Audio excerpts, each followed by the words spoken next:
A noble idea that hasn't been given proper thought. That is the status of the unique identification project today.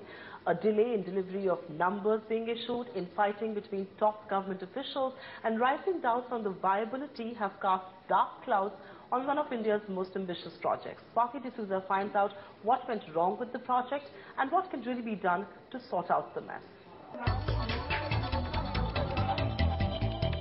It's been 3 years since the UPA launched the ambitious Aadhaar to provide a unique identification number to each Indian.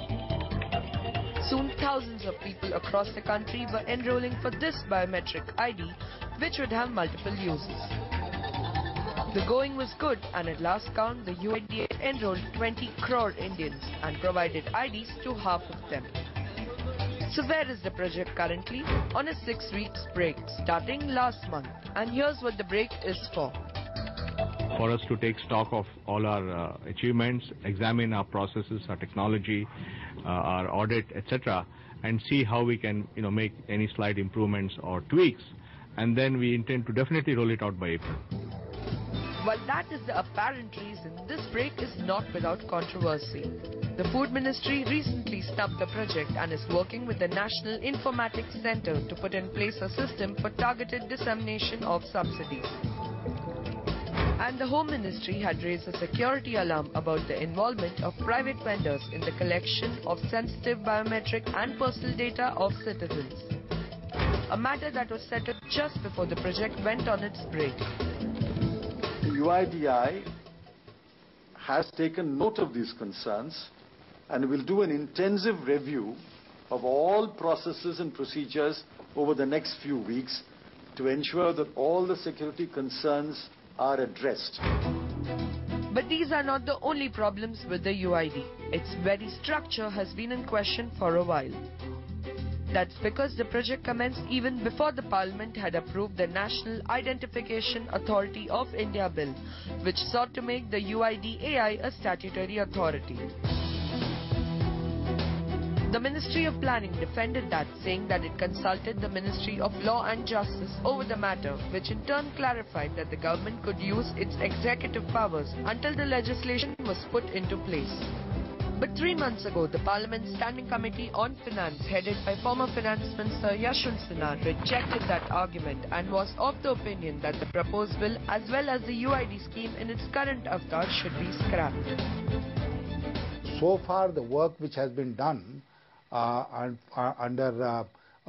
giving Aadhaar numbers is without legislative sanction. So the sooner we have legislative sanction for what the government is doing, the better it will be, because there are many legal experts who are questioning the fact that government does not have the authority to collect all the information that they are collecting under the Aadhaar scheme without a legislative backing. The report states that since the scheme covers all residents of the country, including illegal immigrants, that could entitle them to government benefits. It pointed out that there were several areas of concern regarding the scheme, as it had been conceptualized with no clarity of purpose and is being implemented in a directionless way. For instance, the UID was initially meant only for BPL families, but has been extended to all residents in India without any clear purpose. Actually, if you look at the short time in which we've come to the large numbers of people who have the cards, and more importantly, in the changes that are being brought about in the people's views about what this thing is about.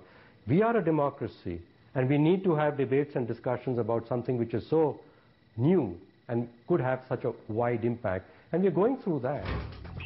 The report states that it's not just the UID, but other government agencies associated with the project that had also failed.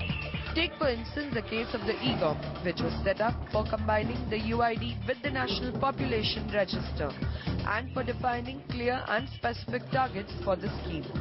The report states that this EGOM failed on several counts. Next in line is the issue of duplication of data. 6 agencies like the NPR, Manrega, BPL Census, UID AI, RSBY and Bank Smart Cards are overlapping. So the government is spending multiple times on collecting the same data. Despite UID now existing, several government departments and several ministries continue to ask for additional pieces of paper. So the original purpose, namely it was going to be a single piece of paper, that has not been accomplished.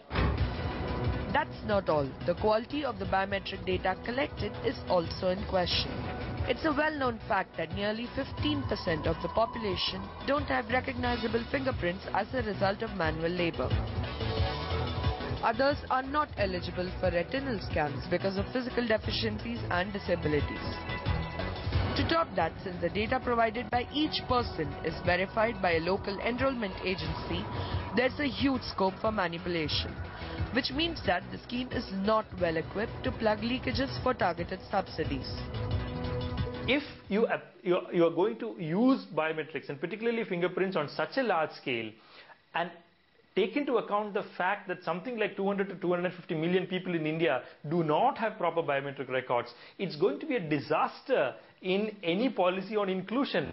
I mean, it will be a policy which actively promotes exclusion, particularly of poor people, from accessing social security schemes. So far, the government has allocated 3,170 crore rupees for issuing 10 crore Aadhaar numbers by March 2011. And for financial year 2013, the Finance Minister allocated 14,232 crore rupees for the UID project. I propose to allocate adequate funds to complete another 40 crore enrollments starting from April 1, 2012. Aadhaar platform is now ready to support the payments for MG Narega, old age, widow and disability pension, scholarship directly to the beneficiary accounts in selected areas. That's a lot of money for issuing IDs to no specified target group and for no specified purpose. That's one side of the story. On the other side, 320 million Indians living below the poverty line have little access to basic amenities like food and water. There's no doubt that something needs to be done about this section of the society, which represents a third of India's population. The government spends several thousands of crores through hundreds of schemes annually to help this lot, but hardly anything ever reaches here. That's why the UID is so important for the country. Picture this. The government spent 60,500 crore rupees to provide subsidized food grains and kerosene to 10 crore BPL families and 13 crore APL families through the PDS last year. It spent 40,000 crore rupees for its flagship Rural Employment Guarantee Scheme Manrega and nearly 21,000 crore rupees for primary education under Sarva Shiksha Abhiyan. But all this money hardly reached the targeted section because of massive leakages in the system. In fact, nearly all of the 200 social welfare schemes are plagued with problems like ghost beneficiaries, multiple cards, shadow ownership, misidentification, physical leakage and misreporting.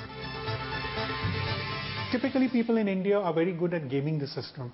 So we have seen this happening even in the Narega program, where there has been a lot of false identifications which have been made, where people who do not really take part in the particular scheme have already been, are very much there on the Narega list. The same thing happens for PDS, where the wrong set of people are being identified. So while the UID will give you a good identity system in the country, but the implementation would of course be important about whether we'll still be able to get hold of the right people, or whether there will be a case of saying that we have a certain section of people who will again game this entire system and make sure that there is the inclusion part gets jeopardized.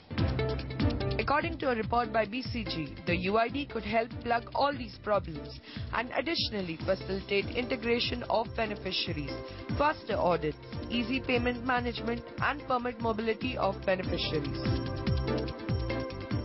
In India, a large number of people are migrant labor. There are a large number of births in the country which are not registered. And in general, people who have lesser means are not able to, they fall into a vicious cycle. They're not even able to get access to the schemes that are out there. So I think there is a clear and pressing need for it. Also, I feel that as a country, our physical infrastructure is somewhat lacking. It sets a foundation for building a world-class, actually best-in-class digital infrastructure. The benefits of the UID cannot be ignored. but the project needs to be on a firm footing. As of now, it's neither a social security number nor a number which makes direct cash transfers from the government to the poor foolproof. And that's what needs to change. It now remains to be seen whether Nandan Nilekani and his talented team can come up with a foolproof plan as a befitting answer to the naysayers.